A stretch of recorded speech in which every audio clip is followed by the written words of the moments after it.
Your thoughts shape your life. നമ്മൾ എന്താണ് continuous ആയി ചിന്തിക്കുന്നത് അതായി തീരാനുള്ള സാധ്യത വളരെ അധികമുണ്ട്. Say for example, if your thoughts are positive, you will have positive impact in your life. Likewise the negative thoughts also.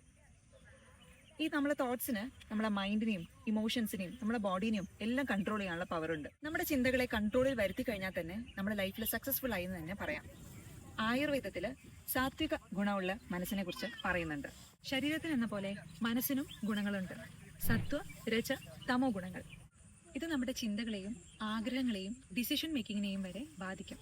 ഇതിലെ സത്വഗുണമാണ് നമ്മൾ വളർത്തിയെടുക്കേണ്ടത്. ഈ സത്വഗുണം നമ്മുടെ മനസ്സിനും ശരീരത്തിനും ക്ലാരിറ്റിയും പോസിറ്റിവിറ്റിയും നൽകുന്നതാണ്. ഇത് വളർത്തിയെടുക്കാൻ വളരെ എളുപ്പമാണ്.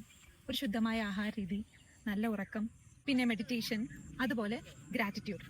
ഇതെല്ലാം നമ്മുടെ ചിന്തകളെ പോസിറ്റീവായി വെക്കാനും നമ്മളെ ബോഡിയുടെയും മൈൻഡിൻ്റെയും ഹെൽത്തിന് അബ്സല്യൂട്ട്ലി പെർഫെക്റ്റ് സൊല്യൂഷൻസ് ആണ്. നിങ്ങളുടെ തോട്ട്സ് ഭാവിയായി മാറുമെന്ന് ഞാൻ പറഞ്ഞില്ലേ, അതെപ്പോഴും മൈൻഡിൽ വെക്കുക. എന്താണോ നിങ്ങൾക്ക് ഭാവിയിൽ ആഗ്രഹമുള്ളത് അതെപ്പോഴും ചിന്തിച്ചുകൊണ്ടിരിക്കുക. അത് നിങ്ങളിലേക്ക് എത്തിച്ചേരും. എല്ലാവർക്കും ഒരേ പ്രശ്നമാണ്, ഓവർ തിങ്കിങ്. ഒരു കാര്യത്തെക്കുറിച്ച് വീണ്ടും വീണ്ടും ആലോചിച്ച് ടെൻഷൻ അടിക്കുക. പിന്നെ സ്ട്രെസ്, ആൻസൈറ്റി, അങ്ങനെ പല പല മെൻ്റൽ ആൻഡ് സൈക്കോളജിക്കൽ ഇഷ്യൂസാണ് ഇപ്പം നമ്മുടെ തലമുറ ഫേസ് ചെയ്തുകൊണ്ടിരിക്കുന്നത്.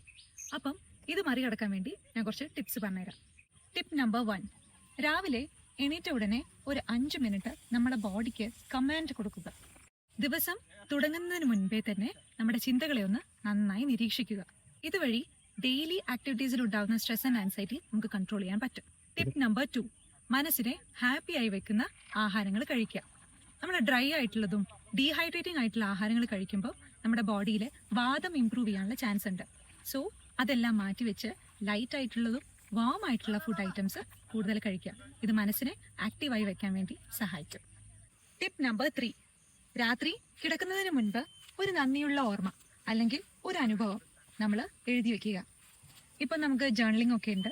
സോ നിങ്ങൾക്ക് അതിൽ നിങ്ങളുടെ നെക്സ്റ്റ് ഡേ പ്ലാൻ ചെയ്യാം, അല്ലെങ്കിൽ നിങ്ങൾക്ക് ഇഷ്ടപ്പെട്ടൊരു സ്റ്റോറി എഴുതാം, അല്ലെങ്കിൽ നിങ്ങളുടെ ഫീലിങ്സ് എന്ത് തന്നെയായാലും അത് നമുക്ക് റൈറ്റ് ഡൗൺ ചെയ്യുന്നത് ഈ ആൻസൈറ്റി പ്രശ്നത്തെ കുറയ്ക്കാൻ സഹായിക്കും. ഈ ടിപ്സ് നിങ്ങൾക്ക് ഉപകാരപ്പെട്ടോ?